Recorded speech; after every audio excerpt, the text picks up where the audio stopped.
Good day, my dear fellow educators. My topic is about checking of modules, outputs, tests, and worksheets. Educators are heroes without capes. Experience is the best teacher. The best things come unexpectedly. DepEd schools are ready for academic year 2020-2021. Did we hear it right? At the onset of everything else, we on to these ideals. But are we really up for the challenge of delivering the best and quality education to the learners despite this new normal setup? This month, the coronavirus crisis will turn a year old. It continues to ravage the entire world. It's no secret that education systems here and abroad took a heavy beating from the COVID-19 pandemic. And while we often hear of students and parents' struggles with online learning, we teachers have our fair share of challenges as well. That includes the checking of learners' modules, outputs, tests, and worksheets. Here are the problems and recommendations that have emerged. Number one, checking consumes massive amount of time. How's this for a familiar scenario? You wake up, turn your alarm off, and blurry-eyed, you pour yourself a cup of coffee with one hand while the other gets and hold a pen to check all the learners' papers that you have missed the other day. Just imagine having over 100 pupils and checking all of their works in one setting. Sometimes we don't want to imagine it. We all know how time-consuming and the checking of modules and outputs is. Instead of attending to other work-related tasks, we are being grounded to this one job. Not only that, it takes a lot of time, but also it requires our lengthy patience and exerted effort. Face-to-face learning allows for a live interaction between a learner and a teacher. Therefore, with our guidance, we can let the pupils check their fellow learners' work and test.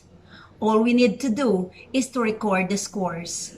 However, with what is happening today, we need to devise our own strategies to lessen the time consumption of the checking of learners' modules and outputs. Number one, give the task your undivided attention.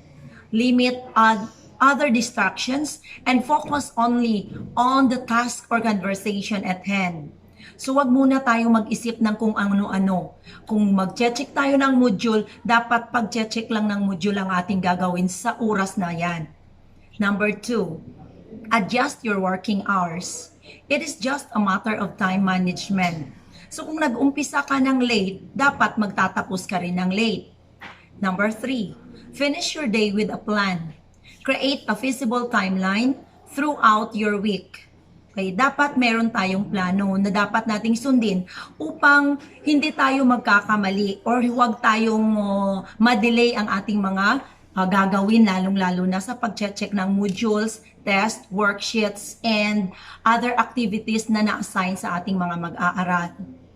How you choose to operate it on your end ultimately plays a huge role in the negative impact it can have on your life. If you value your time and appreciate the well-being and sense of satisfaction that's derived from being productive, it's up to you to turn those shocking numbers around. Number two, compliance is an issue. Not all learners submit on time. What could be the reason behind this? Could it be tardiness? Could it be laziness?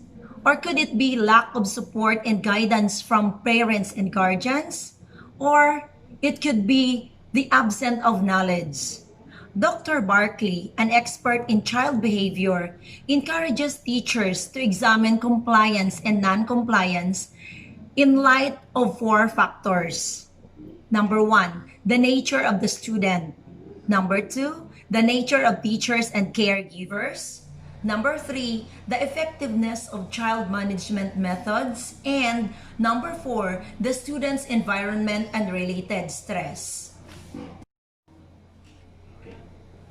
First, we will tackle about the nature of the student. Reflect for just a second on the effect of poor organization skills on compliance. A student sets out to complete a task requested by a teacher and either lacks the organization skills to complete the task or forgets critical steps along the way. How many times have we judged a student as being non-compliant when they were really dealing with the results of poor organization skills or a leaky memory? The impulsivity of the moment overrides the student's true desire to be rule-abiding. And here lies the real problem. The more we let the students experience the consequences for their unattended compliance, the more likely they are become over-compliant or truly oppositional and defiant. Letter B, the nature of the teachers and caregivers. In particular, we can reflect on three questions and their relation to a student's compliance. Number one question, how great is a teacher's need for control? A control freak or permissive style of teaching affects a student's level of compliance. Control freaks have difficulty trusting others in actions. They also perceive themselves as superior being and others are inferior to them. This lets them believe that others cannot do as best as they can do, and so they try to help others by telling them their way of doing things. While permissive teaching strategies are a type of student-centered teaching because they are focused on letting the students run the show.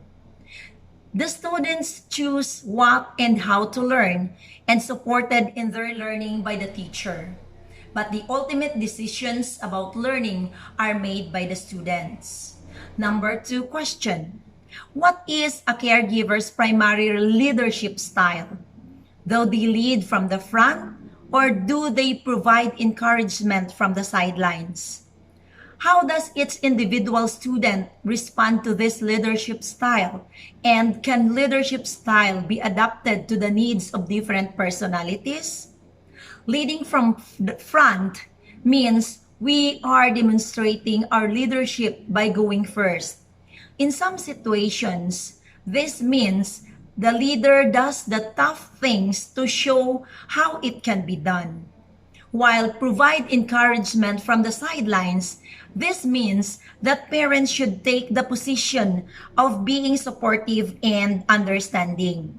They are just always at the back of their children. Number three question, what are a teacher's management style and practices and how do they impact a student compliance? How effective is a teacher in management of the classroom and responding to the changing management needs as a child develops from infancy through adolescence? What is the best classroom management style? The authoritative approach is the best form of classroom management style because it is the one most closely associated with different student behaviors.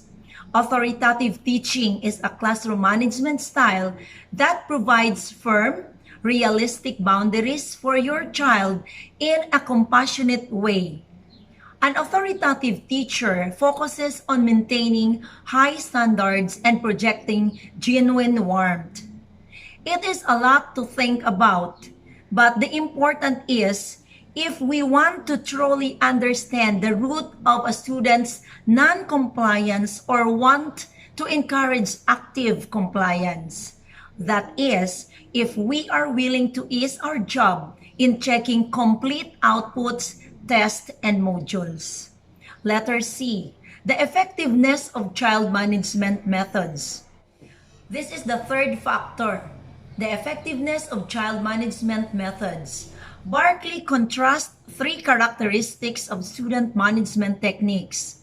They are effective versus ineffective, consistent versus inconsistent, and just versus indiscriminate. In light of these characteristics, three questions can be asked of student management strategies. The first question is the strategy working? If not, include your student in a search for a new strategy. So as teachers, we teachers should find the better or the best strategy that can work to our learners. Number 2, are you being consistent in the implementation of a strategy? If not, then you are probably doing more harm than good. So be consistent to your strategy. Does the consequence fit the crime? If not, then include your student in developing a list of inappropriate behavior or consequence and appropriate behavior or consequence matches. Such sentencing guidelines, both positive and negative, provide benefits on a multitude of levels. The effect of students' environment and related stress. Issues of distractibility, impulsivity, and a myriad of processing challenges contribute to this sensitivity. The silver lining in this cloud is that environments are fairly easy to manage, manipulate, or modify to meet individual needs. In the case of distractions, it is a matter of knowing which is flavor of distractions influences a student's attention and managing those distractions. Please reflect on the following potential strategies to address non-compliance and for easy checking of papers and outputs. Since we can't do this in a modular learning method, we just need to be patient and consistent in reminding the parents to remind our learners to comply. Make the learners as well as their parents understand the value of learning and education. Number 2, validation is critical to creating a healthy interaction with a child. Begin with a validation like, I understand you are frustrated, or I see how you might view this is unfair. Number 3, know when to confront your students, how not to get sucked in, and how to disengage. Number 4, give your students permission to fail. Ask the resistant student for permission to coach. And number 5, never forget, it is the student's job to test limits. Never lose sight of the fact that the strong-willed student can change the world as a strong-willed adult. Number 3, the internet becomes the source of everything. The answers, performance, tasks, experiments, etc. Advances in technology such as the Google search engine are great steps forward, but they can also make people, especially the learners, lazy and less intelligent. They depend on technology to give answers, spell, notify them of things to do, and even wake them up. The pupils' dependency on the internet greatly affects their learning, for they know and understand nothing of the topics and the values that these lessons bring. What pupils memorize nowadays are the Control-C and the Control-V case. Answers and reflections to questions are robbed from the internet. The experiment results and photographs are that of the internet. So how can we make sure that our learners don't rely too much on the internet? So dapat nating i-remind ang ating mga parents na huwag nilang pabayaan ang kanilang mga anak na palaging gamitin ang internet, kundi tulungan silang magbasa, bigyan ng ibang mga bigyan ng ibang mga resources na or mga babasahin na may relation sa kanilang leksyon. So don't rely too much on the internet. Or sometimes ang pag-browse ng internet ay makakadulot ng mga masasama sa ating mga mag-aaral kasi nakakakita sila ng mga hindi magagandang bagay sa internet. So mga magulang, dapat andyan tayo palagi na magsubaybay, mag-guide sa ating mga anak. And then number 4, feedbacking is put on or hold, or feedbacking is put on hold or is indirect. Feedback is a key element of the incremental process of ongoing learning and assessment. Providing frequent and ongoing feedback is a significant means of improving achievement in learning. It involves the provision of information about aspects of understanding and performance and can be given by practitioners, peers, oneself, and from learners to practitioners. Effective feedback assists the learner to reflect on their learning and their learning strategies so they can adjust or make a better progress in their learning. While going through with the learner's modules, outputs, and tests, we see concerns that need to be addressed immediately. However, without face-to-face interaction, feedbacking is put aside and worse, eradicated.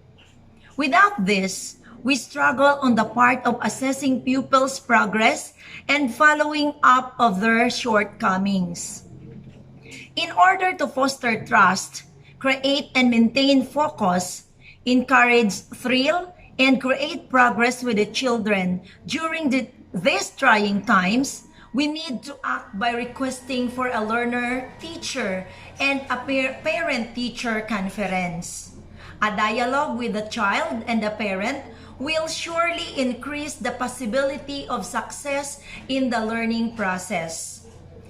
It is important that we talk to them about the issues concerning the learners and that the parents have a crucial role, such as offering support to the learning structure and in reinforcing the goals that can be accomplished in and out of school with education. Number 5, the parents and guardians set the standards too high. Parents control the environment. They support setting the pace, building a physical space intended for learning, and continue to encourage in the absence of daily face-to-face interaction. During these times, when checking pupils' modules and outputs, teachers often identify the same problems, and one is, it is so obvious that a parent or guardian does the answering and the making of the performance task. Although it is given that all parents want their child to be the best, it doesn't mean that we don't allow them to make mistakes and be independent. The role of the parent and teacher are different. While a teacher or instructor serves as guiding force in a subject, a parent knows when to lean in and lean out of their students' experience. They are not meant to serve the learner with all the information. Instead, they let the learners study in their own pace and exploration, and heighten accessibility to the teachers. However, often a student, especially those of younger ages, can't diagnose issues they are having in the distance learning environment. Setting a monitoring schedule or allowing check-ins can keep a parent to the date and knowledgeable of when their input might be necessary. By designating an area of the home for learning, parents can also keep an eye on progress and learning styles. Noting behaviors, opportunities, and barriers allow parents to adapt or adjust the standard as necessary to create the ideal path for their child or children. Perspective is how you approach a problem. Seeing things from various sides of problem is a good way to get all there is out of the experience. Everyone runs into the obstacle along the way. If we get lost driving a car or riding a bike, we have several choices. We can stop and ask someone for directions. We can pull out a map and view the landscape from where we are. Or we can call ahead and ask for pointers to look for the help, guide us in our attempt to get back on track. Each approach will help us in different ways. Understanding the obstacle and how to approach it takes patience. In other words, don't freak out. Keeping a stable and balanced view of an obstacle is a must. Here are personal tips on how to deal with this issue in education. First, keep emotions in check. Emotions or stress can sometimes affect our thinking and judgment. Do not let this cloud your mind. In most cases, problems are best dealt with logically. Try adopting a rational mindset and let your mind govern your actions.